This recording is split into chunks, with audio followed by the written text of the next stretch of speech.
முதல்ல பட்டியல் போடுறார். வானநாடரும் அறியொணாத நீ, மறையில் ஈரும் முன் தொடரொணாத நீ.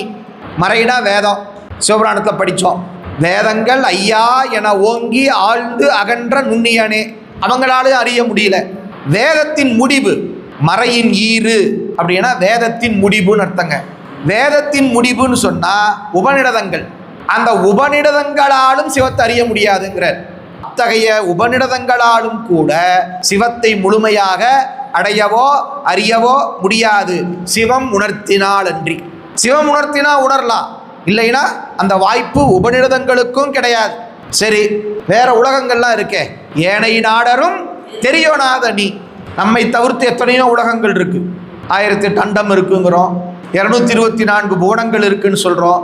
அங்கங்க நிறைய இருக்கிறாங்க. எத்தனையோ உருத்திரர்கள் எல்லாம் கூட இருக்கிறாங்க இல்லையா? அந்த உருத்திரர்களாலும் கூட தெரிந்து கொள்ள முடியாதவனாக இந்த சிவம் விளங்குகின்றார். ஏனை நாடரும் தெரியொணாத நீ.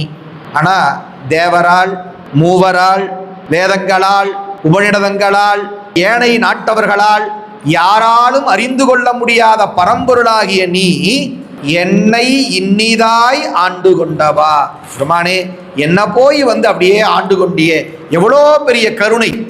அருபரத்தொருவன் அவனியில் குருவரனாகி அருளிய பெருமையினார் இல்லையா? அப்படி இறங்கி ஆட்கொண்டிய பெருமானே, உன்னுடைய பெருமை எவ்வளவு. ஆனா அதை நான் உணராமல் விட்டுட்டனே, அதை நான் உணராமல் விட்டுவிட்டேன் என்பதுதான் இங்க வருத்தப்பட வேண்டிய ஒரு விஷயமாக இருக்கிறது. 2வது பாட்டில் சொன்னார் இல்லையா? கையிலங்கு பொற்கிண்ணம் என்றால் அரியை என்று உன்னை கருதுகின்றேன். சாமி, நீங்க எவ்வளோ பெரியவர்.